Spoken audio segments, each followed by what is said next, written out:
JBNN will keep you informed. I'm Michelle Jones. Before we get into the news, please remember to like, subscribe, leave a comment, and to share the news with family and friends today. Now on to the news. Another minor earthquake felt across sections of Jamaica. Another earthquake was felt across sections of Jamaica today. The earthquake unit says the quake measured 3.1 and was located approximately 10 kilometers south of Buff Bay, Portland. It struck at 11:07 a.m. and had a focal depth of 8 kilometers. The quake was felt in sections of Kingston and St. Andrew. Meanwhile, on Tuesday, a 3.5 magnitude quake was felt across sections of eastern Jamaica. The tremor struck approximately 7 kilometers north of Golden Spring. The tremor struck approximately 7 kilometers north of Golden Spring in St. Andrew and was felt in sections of the corporate area and St. Catherine. Sangster International Airport secures on-site ambulance following death of passenger. In the wake of the heavy backlash that MBJ Airports Limited, the operator of the Sangster International Airport in Montego Bay, St. James, has been getting since last week's controversial death of a passenger, an ambulance is now permanently based at the facility to respond to emergencies. Last Wednesday, 71-year-old Leroy Smith, a native of Westmoreland and who resided in Orlando, Florida, fell while checking into board an outgoing JetBlue flight. It's been alleged that he was not moved to get medical help because there was no one to approve a $400 payment to use the service of a private ambulance. He died on the floor where he fell. In the aftermath of Smith's death, Health and Wellness Minister Christopher Tufton criticized MBJ for not having an ambulance stationed at the compound, saying that this must be mandatory going forward. President and the CEO of the Airports Authority of Jamaica, Audie Diedrich, said he was informed on Wednesday that changes have been made to the medical services provided at Sangster International. I am pleased to advise that given the review to take place of the whole protocol that are involved, that already in response to this particular concern, that the airport operator has already altered the arrangement with the ambulance providers and have in fact now secured permanent placement of the ambulance at the airport during operational hours. There is an ambulance on site at the Norman Manley International Airport in Kingston. Man shot and injured in shootout between gangsters in Greenville, Manchester. Police and the soldiers are maintaining a presence in Greenville, Manchester, where a man was shot and injured during a reported shootout between gangsters. Preliminary reports are that, at about 8:50 a.m. on Thursday, the man who is from Gabby Street in Greenville exited his car in the neighboring area of Bethel Street when gunmen alighted from another vehicle and opened fire at him. Police said the man returned fire. He was taken to hospital and admitted for treatment. In recent days, 5 people have been murdered in Manchester and 5 others injured in gun attacks. 2 men killed in McCooks Pen crash. 2 men lost their lives in a tragic 2-vehicle collision on the McCooks Pen main road in St. Catherine on Wednesday night.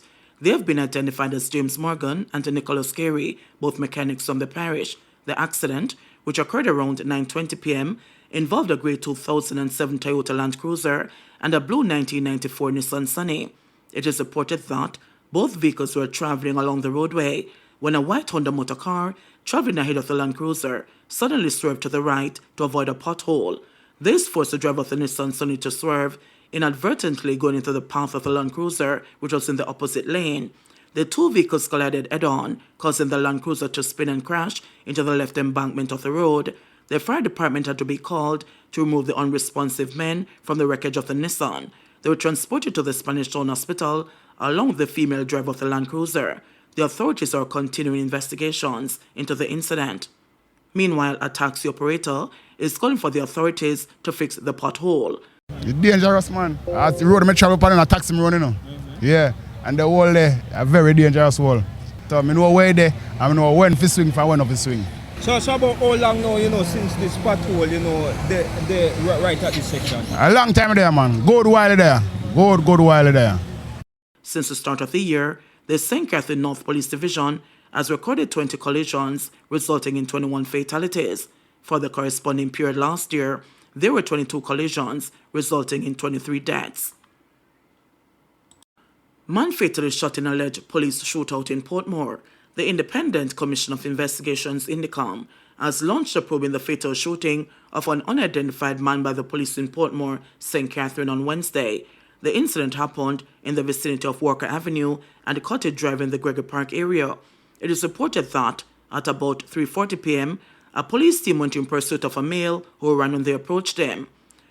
During the pursuit, the man is alleged to have run towards a wooden house from where he pointed a weapon at the police. The police said they fired in response. After the shooting subsided, the man was found suffering from bullet wounds. He was taken to the Spanish Town Hospital where he was pronounced dead. A Taurus 9mm pistol with serial number erased, affixed with a magazine containing 4 rounds of ammunition, was recovered from the deceased.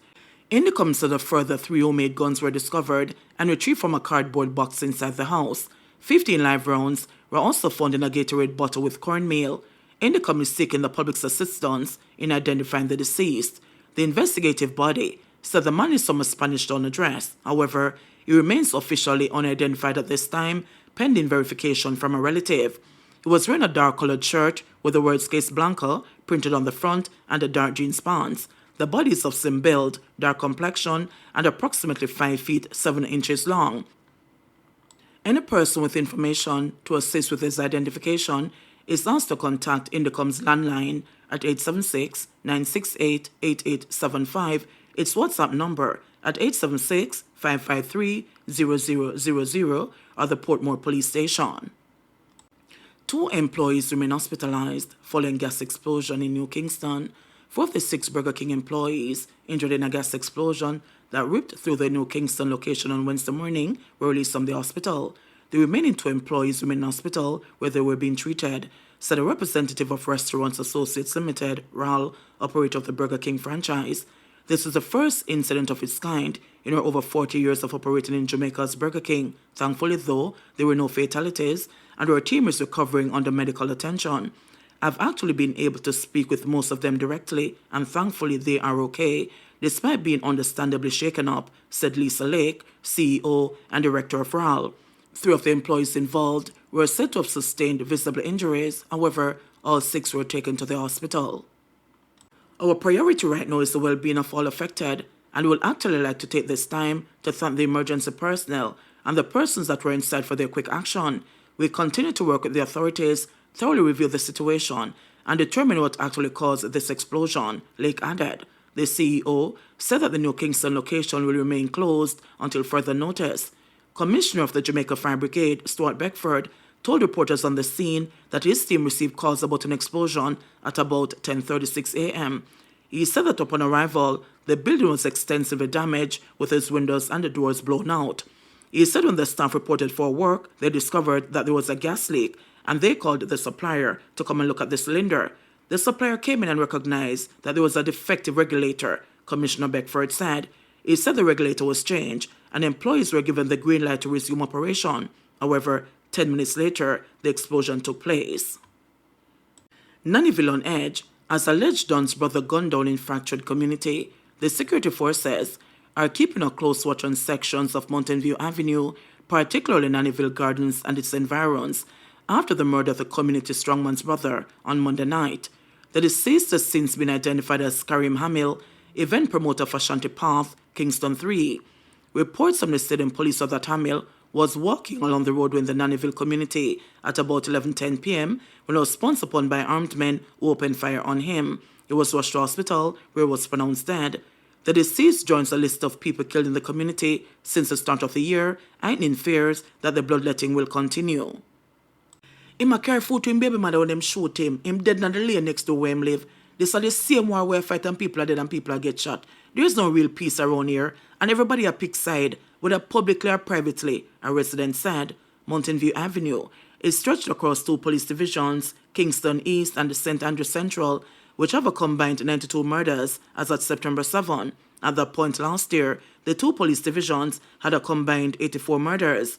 Since the start of the year, the St. Andrew Central Police Division has recorded a 49% increase in murders, while Kingston East has seen an 18% reduction. A senior police officer who spoke on condition of anonymity said that part of the reason for the increase in murders and shootings in St. Andrew Central is the bloodletting in Nannyville, as warring factions in Top and Bottom Nannyville go at it. The police have imposed several crime-fighting strategies in the area, including increased patrols and curfews.